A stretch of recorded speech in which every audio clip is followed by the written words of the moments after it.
You can't stop because you were taught that alcohol was an important part of your life, and probably you're afraid to find out who your sober self is.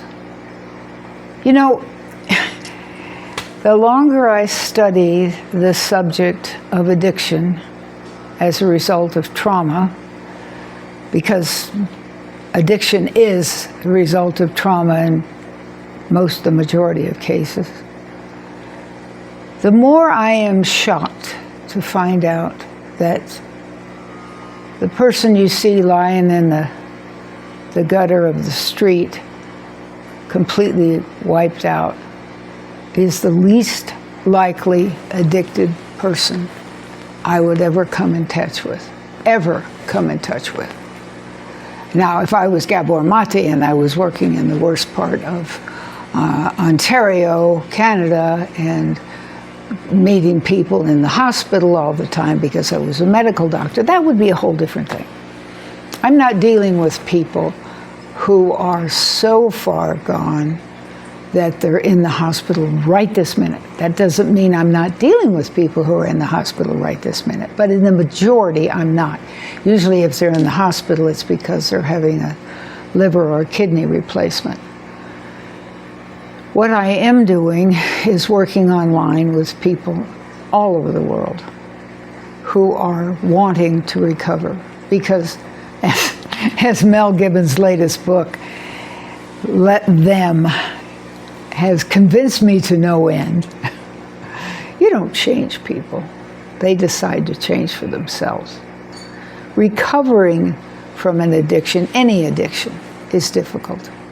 It's really difficult, especially the longer it's been a part of your life and the more you've been successful with that addiction. If you can understand what I'm talking about. Have you been able to work? Have you been able to keep up most of your responsibilities? Have you been able to get promotions? Have you been able to hold your marriage together, stay in relationships with your children? Whatever it might be, it becomes an excuse for recovering from that crutch. Alcohol, drugs, addictions are a crutch. I've had my share. That's why I'm here talking to you. My addiction to nicotine was absolutely unbelievable. I've seen so many people struggle with alcohol, and yet for me it was nicotine. I drank too much. There's no question about that. I definitely had to stop drinking, but that wasn't what was really, really hard for me. I started smoking when I was 16, and I was still smoking when I was getting close to 30, and that's too long. It's way too long. The addiction I haven't been able to overcome, and that's why I'm here today. At almost 80, I'm here today saying, I gotta do more work. I gotta do more work. That's because I'm a workaholic. I'm a workaholic because I was never enough. And most people, as a minister who's gone into prisons for years and talked with lots of different inmates, I can tell you that most of us are in the position we're in because of the type of childhood we had. Does that mean that all of you have been inmates? No, not at all. Not at all. No. But have your parents, for whatever reason, not given you what you needed? What you need is to feel important, loved, special, appreciated, unique, capable, smart. Even if you are disabled cognitively, your parents should still make you feel smart. I'll never forget I had a little guy with severe Down syndrome. And if you asked his mother, she was sure he could be president. I mean, I just could not believe watching her working with him with such confidence, love, tenderness, consideration, empathy, understanding, expectations. Oh my gosh, she expected so much of him. And he did all of it. It was just unbelievable, because she didn't think there was a thing in the world wrong with him. It's not that she was ignorant or incapable of understanding, not at all. She was a very bright woman. But she was very, very happy with the child she gave birth to. And she was extremely happy to take care of that child, to love that child, to expect that child to be anything he wanted to be. And he did, because she expected it. It was truly amazing to see. The interaction between them was like a beautiful dance, like a complicated tango where each foot moved as though they were connected by some invisible web. It was beautiful. I just could not believe that kind of love, mother's love. Oh my goodness, it was so gorgeous.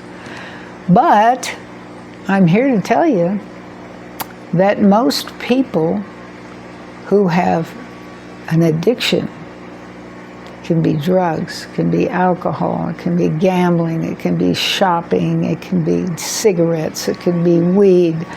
It doesn't really matter what it is. It became an addiction because you weren't enough. You weren't appreciated. You were discarded, ignored, not to feel special. Something came along. And somehow you looked for a way to ease that pain. And what it meant was that you found something to make you feel better. Now I know, when I think about it now, I can't imagine that a cigarette made me feel better, but it did back then. It gave me some kind of a crutch to lean on, and I think that's probably the best word that I can use in these circumstances, is a crutch.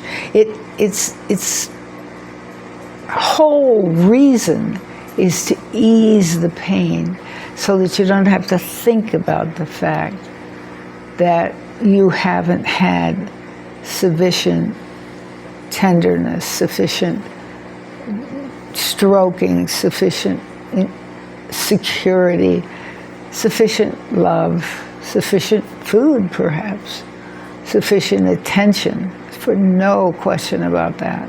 Lack of attention, a lack of positive feedback. Perhaps you've been verbally abused. I know I was. People would comment in the grocery store line, "Oh, she's sure a cute little thing," or "Oh, she seems so bright."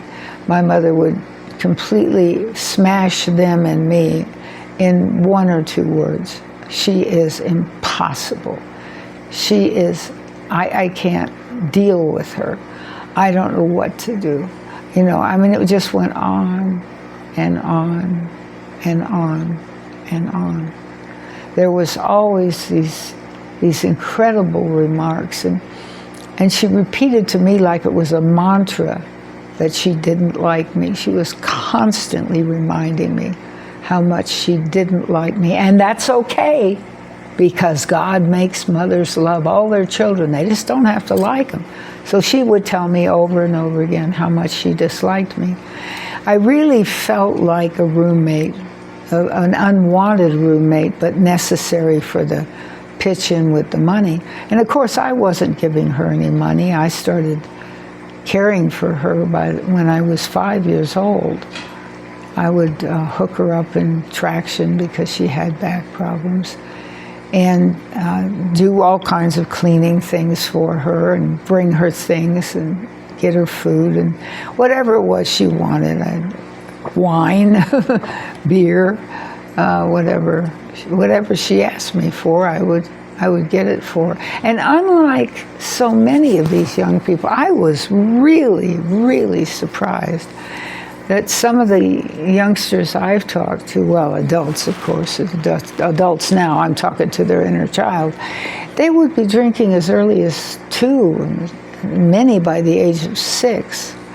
I don't believe I tasted my first alcoholic beverage until I was 16, and I was already a mother by then. So it was, I guess, very unusual, but it was a long time ago.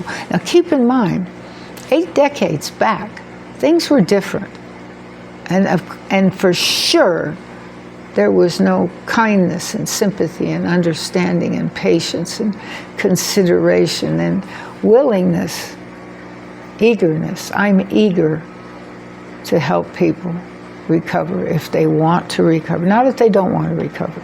Don't send me your second cousin once removed who is just about to die from alcoholism and say, here, heal him.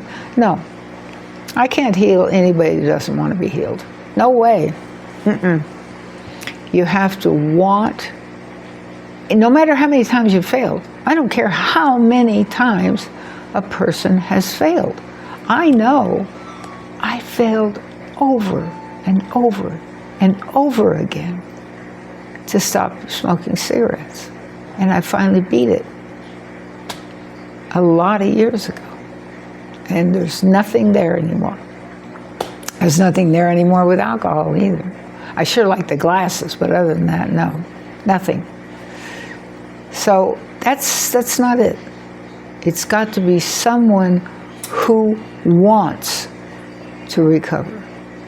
It doesn't mean that they want to because the court has told them. They have to want to because the court has told them, and they realize they're going to lose their partner, they're going to lose their child, they're going to lose their job, they're going to lose their status, they'll lose their home, whatever it is. They also must want to. If they want to, I've had incredible, incredible success. I cannot believe how much people respond with such incredible depth when they're truly appreciated, truly met with kindness, understanding, patience, goodness. And that's what I do. If you want to get in touch with me, you can talk down below or wait till the end of the video and get in touch with my school, where all of my time to help people is free. All you got to do is sign up and come join me. It's all free. School. Summerland, trauma, caregivers, school. First one we're going to take care of is the person with the problem who wants to overcome it.